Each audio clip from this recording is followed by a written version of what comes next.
For more on the violent flare-up between Israel and Gaza, I spoke with Joel Rubin. He's president of the Washington Strategy Group, a national security consulting and lobbying firm, and he's also a former U.S. Deputy Assistant Secretary of State. This always seems to happen at this time of year between Israel and Hamas. They tend to have fireworks, and the Israelis clearly are not comfortable with the status quo as it is, and they continue to engage in covert operations into Gaza. It's unsettled right now as far as the Palestinian leadership.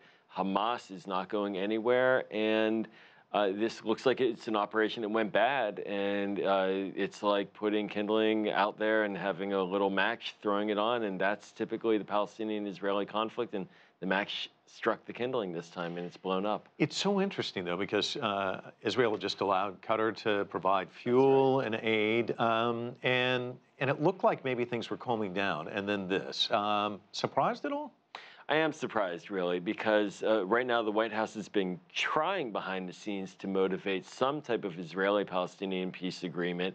The Prime Minister Netanyahu met in Oman recently with the Sultan. He has been engaging with the White House, but perhaps this is part of that strategy where Israel, oftentimes when they're moving towards some kind of peace agreement or engagement, they then take, with the Palestinian Authority, they then take strikes at Hamas. That is the pattern, sort of a bit of a feint to one side and a feint to the other, and that could be what's happening as well. Because even in addition to that, we'd heard that Egypt, the United Nations, Qatar were all trying to cobble together a truce.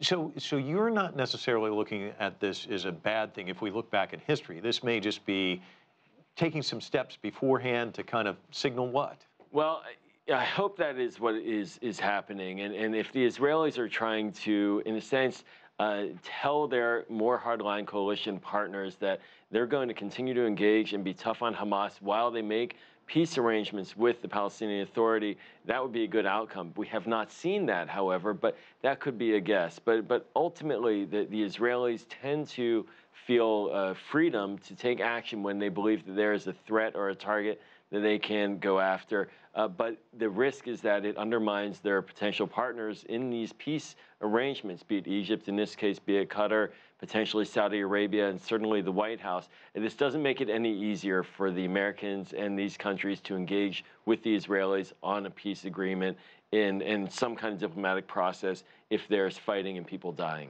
What about the White House? Because in the past, we've seen presidents who've really tried to do this delicate dance. It almost seems as though the Trump administration wants to put their finger on the scale, the moving of the embassy, some other steps that they've taken.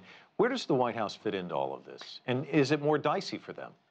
The White House right now has really put all of its eggs in Netanyahu's basket regarding the Israeli-Palestinian conflict. They have no relationship with Mahmoud Abbas, the leader of the Palestinians.